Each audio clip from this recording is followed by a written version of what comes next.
ابھی تک نے علم کے پہلے کتنی رکھتے ہیں اور بعد میں کتنی رکھتے ہیں. فجر کی سنتیں کب پڑھنی چاہیے؟ سنو فجر کی سنتوں کے بارے میں. میرے رسول کریم سید عالم صلی اللہ تعالی علیہ وسلم سے ایک صحابی نے پوچھا تھا، حضور میری فجر کی سنتیں رہ گئیں یا رہ جاتی ہیں تو حکم کیا ہے؟ کیا انداز ہے حضور کا. بخاری مسلم کے لفظ سنو. حضور سید عالم صلی اللہ علیہ وسلم فرمانے لگے، اس نے کیا پوچھا تھا؟ حضور جواب کیا دیتے؟ فرمایا فجر کی سنتیں کبھی نہ چھوڑنا، فجر کی پہلی 2 سنتیں کبھی نہ چھوڑنا. یا رسول اللہ صلی اللہ تعالی علیہ وسلم میری رہ گئی ہیں، رہ جاتی ہیں. فرمایا فجر کی 2 سنتیں نہ چھوڑنا. فرمایا فجر کی پہلی 2 سنتیں مجھے دنیا اور دنیا کے اندر جو کچھ ہے وہ سب سے زیادہ پیاری ہے. فجر کی 2 سنتیں دنیا اور دنیا میں جو کچھ ہیں مجھے وہ سب سے زیادہ پیاری ہیں، اس لیے فجر کی سنتیں نہ چھوڑنا. اپنا ذوق، اپنی طبیعت، ہم نے نا ذوق غلط بنا لیا. اگر 20 بندے کہہ بھی دیں گے تو نے بڑی شاندار تلاوت کیا تو کیا اس سے بنے گا؟ 100 بندہ کہہ بھی دے تیری کیا بات ہے، کیا بات ہے نعت خاں کی، کیا بات ہے علامہ صاحب کی، پیر صاحب کی، پیر مہر علی شاہ صاحب رحمت اللہ علیہ. آپ تشریف فرما تھے تو آپ کے ایک ہی بیٹے بابو جی جن کو کہا جاتا ہے، جس دن صاحبزادے پیدا ہوئے تو خادم نہ وہاں سے نکلا. ان لوگوں کے شوق اور طرح کے تھے نا، تو ان کی توجہ بھی اپنے شوق کی طرف رہتی. تو خادم نکلا اندر سے، پیر صاحب مبارک ہو، پیر صاحب مبارک ہو، پیر صاحب مبارک ہو، پیر صاحب مبارک ہو. شور کر رہے تو پیر صاحب کو وجد ہو گیا. اللہ اکبر، اللہ اکبر، اللہ. کیا ہوا؟ کس بات کی مبارک دے رہے ہو؟ اس کی حضور اللہ نے بیٹا دیا. تو آپ فرمانے لگے اچھا حضور آپ کیا ہوا؟ آپ تو پریشان ہو گئے. فرمانے لگے جب تو نے 3 دفعہ کہا نا مہر علی کو مبارک ہو تو میں سمجھا تھا شاید تجھے کسی نے بتا دیا ہے کہ مہر علی سے اللہ راضی ہوگی. میں سمجھا تھا کہ شاید تو یہ خبر لے کے آیا ہے کہ کسی نے بتایا ہے کہ مجھے آج خبر ملی ہے کہ مہر علی سے رب اچھا پتر ہوا ہے. الحمدللہ، اللہ کا شکر ہے. پر میرے لیے مبارک کا دن وہ ہوگا جب میرا رب کہے گا کہ میں مہر علی سے راضی ہوں. میرے محبوب کہیں گے کہ میں مہر علی سے. آپ بات کو سمجھیں. شوق ہی کسی اور طرف تھا، دل ہی کہیں اور لگا ہوا تھا، طبیعت ہی کہیں اور مائل تھی. کوئی وظیفہ پوچھتے تھے تو پڑھتے تھے وہ لوگ، کچھ اللہ اللہ انہیں بتائی جاتی تھی تو کرنے کا ذوق رکھتے تھے، طبیعت تھی، قائل تھے. حضرت ربیع کہتے ہیں میں بڑی دور سے سفر کر کے گیا حضرت اویس کرنی سے ملنے، بڑی دور سے. اور جب میں پہنچا تو فجر کا وقت تھا. تو حضرت اویس کرنی کو میں نے پا لیا تو وہ نماز پڑھ کے نا قرآن شریف لے کے بیٹھ گئے. فرماتے ہیں اشراق چاشت کا وقت ہوا تو نفلوں کی نیت باندھ لی. محدث ابن الجوزی نے لکھا ہے، فرماتے ہیں پھر جب زوال کا وقت ہوا تو مسجد میں جھاڑو دینے لگ گئے. زور کی نماز پڑھ کے تو عصر کی تیاری تک وہ مسجد میں بیٹھے رہے. اور میرے نبی پاک علیہ السلام نے فرمایا جو نماز کے انتظار میں بیٹھا ہو وہ نماز ہی میں ہے، وہ نماز ہی میں ہے. فرمایا میری دنیا، میری امت کی جو رہبانیت ہے نا وہ اتنی ہے کہ نماز کا انتظار کرے. اذان کے بعد نماز کا یہ راہب ہے، یہ اس وقت چھوڑ کے بیٹھے ہیں سارا کچھ. فرماتے ہیں عصر تک انہوں نے اللہ اللہ کی، پھر مغرب تک کی، عشاء کی نماز ہوئی تو نماز پڑھی تو وہ تھک گئے. اب مجھے وہ فارغ ہوں مصلی چھوڑے تو میں ملاقات کروں نا. کہ آپ حیران نہ ہو کہ اتنی دیر بندہ کیسے اللہ اللہ کر. ہم نے کی نہیں نا اس لیے ہم پریشان ہیں. جو عادی ہوتے ہیں وہ کر بھی لیتے ہیں. وہ یہ کام، میری بات کی سمجھ آ رہی ہے؟ جب جاتے ہو کسی دفتر میں تو 8 گھنٹے کھڑے رہ لیتے ہو نا، مجبوری ہوتی ہے تو کھڑے رہا جا سکتا ہے. پاسپورٹ کے دفتر بولیے، امیگریشن کی لائنوں میں، اور میں نے تو ایمبیسیوں میں بندے 12 گھنٹے پہلے جا کے کھڑے دیکھے، رہ لیتے ہیں کھڑے. تو اگر ان کاموں کے لیے رہا جاتا ہے تو اللہ رسول کے لیے بھی کھڑے رہا جا سکتا ہے. تو فرمانے لگے کہ جب عشاء کی نماز کے بعد آخر انسان تھے، تھک گئے، نیند کا غلبہ ہوا تو تھوڑی ایسے آنکھ بند ہوئی تو کھلی تو رونے لگے. حضرت ویسے کرنی رو کے کہنے لگے مالک مجھے غافل تو نہ کر، ابھی میں نے کیا بھی کچھ نہیں، دن ختم ہو گیا، کوئی نفل نہیں، کوئی اللہ اللہ نہیں، اللہ مجھے غافل نہ کر، میری مدد فرما. فرماتے ہیں جب وہ روئے تو میرے ساتھ جو شخص تھا میں نے کہا اٹھو چلیں. کہنے لگا حضور ملنا نہیں. فرمایا جو میں لینے آیا تھا وہ مجھے مل گیا ہے، جو میں ان سے سیکھنے آیا تھا وہ مجھے نصیب ہو گیا، اب اور میں نے کیا لینا، ختم ہو گئی بات، اٹھو چلیں. اللہ کے بندوں نے حضرت ربیہ بن کعب اسلمی رضی اللہ تعالیٰ عنہ فرماتے ہیں کہتے ہیں جب بنو قریظہ اور بنو نذیر یہودیوں کے ساتھ حضور علیہ السلام نے جنگ کا اعلان فرمایا تو وہ دشمن ہو گئے. ہمیں خطرہ تھا کہ وہ رات کو کہیں محبوب کو تکلیف نہ دیں، تو کچھ لوگ نا تلواریں لے کے نبی پاک کے دروازے پہ پہرے داری کرتے تھے. گن مین رکھنا حرام نہیں، اگر کسی کو واقعی خطرہ ہو تو اس کے لیے سنت بھی ہے. حضرت علی المرتضیٰ تلوار لے کے حضور کے گھر کا پہرا دیتے تھے. حضرت ربیعہ بن کعب اسلمی رضی اللہ تعالیٰ عنہ فرماتے ہیں کہ رات میری ڈیوٹی تھی کہ میں حضور کے گھر کا پہرا دوں گا، تو فرماتے ہیں میں باہر سن رہا تھا، ساری رات ہی میرے نبی پاک نے اللہ کی تسبیح پڑھی. ساری رات، کبھی تسبیح، کبھی تحلیل، کبھی تحمید، کبھی تکبیر، ساری رات. فرماتے ہیں ساری رات حضور پڑھتے رہے اور ساری رات ہی میں سنتا رہا. مجھے اونگ آ گئی، میری آنکھ لگ گئی، حضور ابھی پڑھ رہے تھے، میں تھک کے سو گیا. اور فرماتے ہیں جب میری آنکھ دوبارہ سے کھلی تو میرے کانوں میں پھر کوئی چیز گونجی، تو میں نے کان لگایا تو میرے حبیب ابھی بھی اللہ کو یاد کر رہے.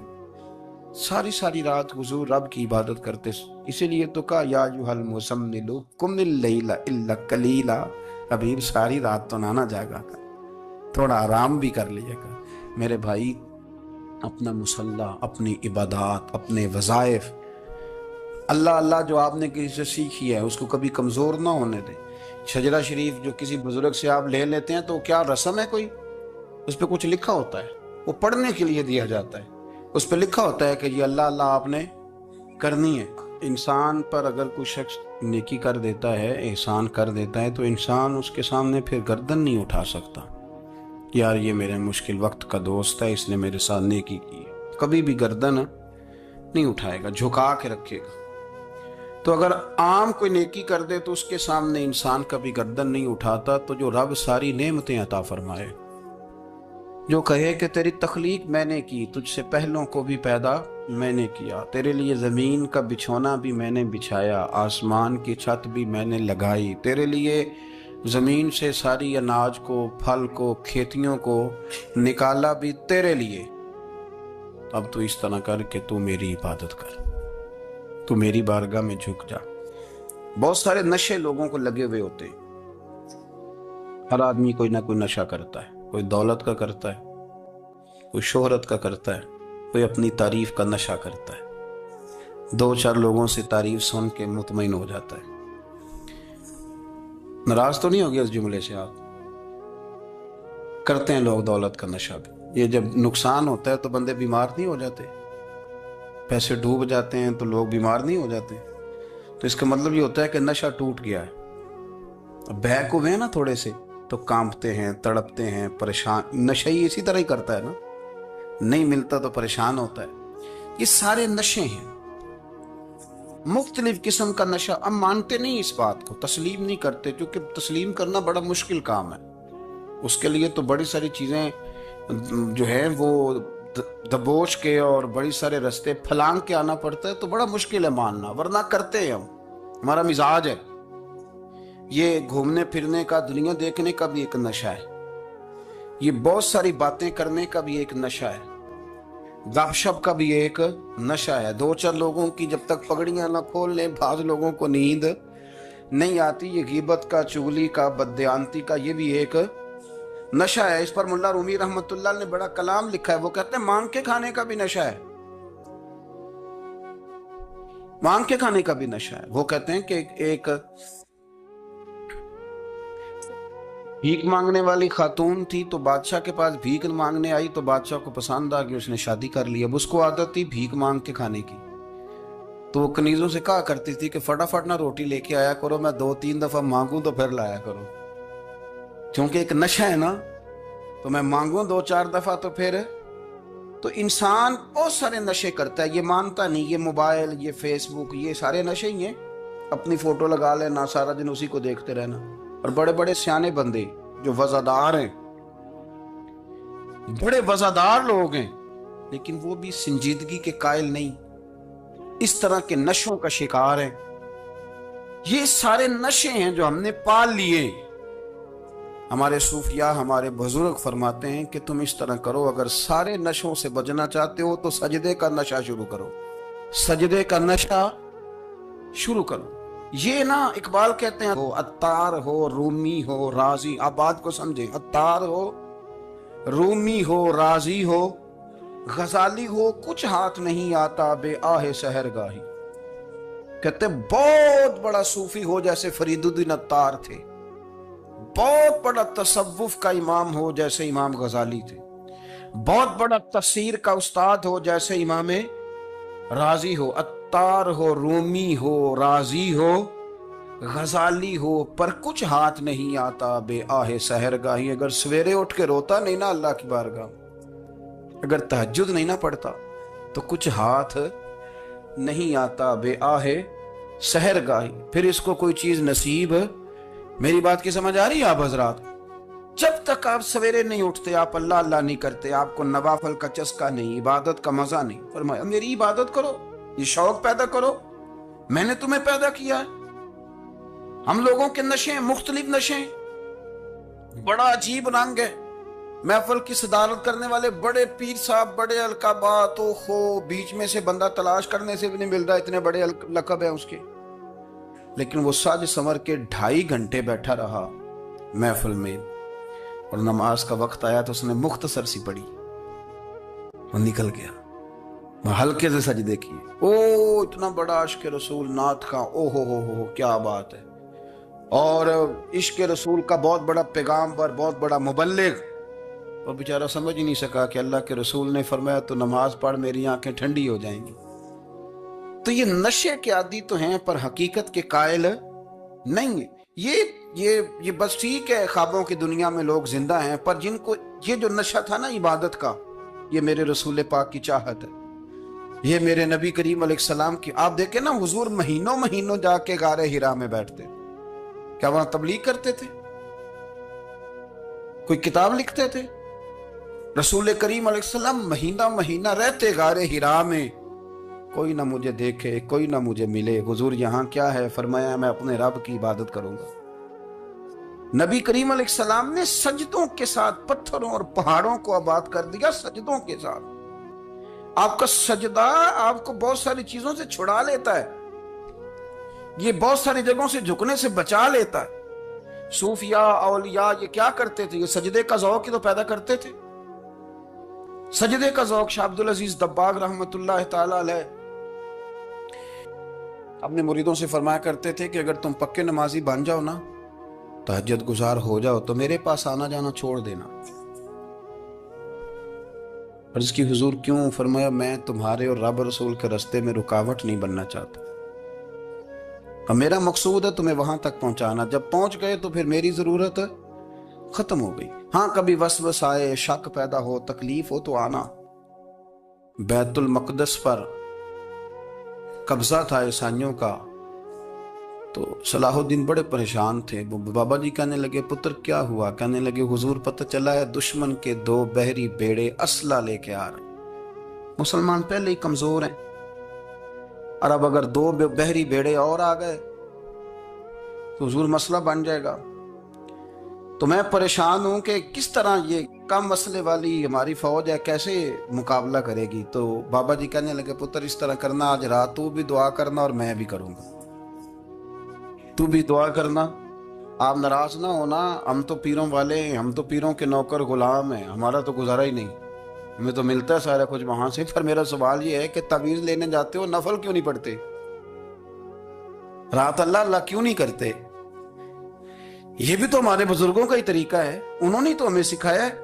صلاح الدین ایوبی سے بزرگوں نے کہا کہ رات آج نا اللہ اللہ کرنا، تو میں تیرے لیے دعا کروں گا، تو بھی دعا کرنا. تو بندہ جب دکھی ہوتا ہے تو سجدہ کرتا ہے، تو پھر ہی تو مصلی بھیگ جاتا ہے، پھر ہی تو مزہ آتا ہے. سکھی بندہ تو کعبے جا کے نہیں روتا. دکھی تھے، تکلیف تھی، تو سر رکھا سجدے میں تو تڑپ گئے. اور وہ بابا جی کہتے ہیں میں مسجد آیا تو صلاح الدین چیخے مار کے رو رہا تھا اور کہہ رہا تھا مالک میں کوئی اپنی شان کے لیے تو نہیں نہ لڑ رہا، اللہ کو میں کوئی قبضوں کے لیے تو نہیں لڑ رہا، مالک تیرے لیے لڑ رہا ہوں، مجھے بے آبرو نہ کرنا، میری مدد فرمانا. کہتے ہیں میں آیا تھا کہ مسجد میں دعا کروں گا، پر صلاح الدین ایوبی کو روتے دیکھا تو میں لوٹ گیا. تو سویرے صلاح الدین ملے تو بڑے خوش تھے. میں نے کہا پتر کیا ہوا؟ کہنے لگے حضور وہ بحری بیڑے 2 آ رہے تھے نا اسلحہ لے کے، دونوں ڈوب گئے پانی میں.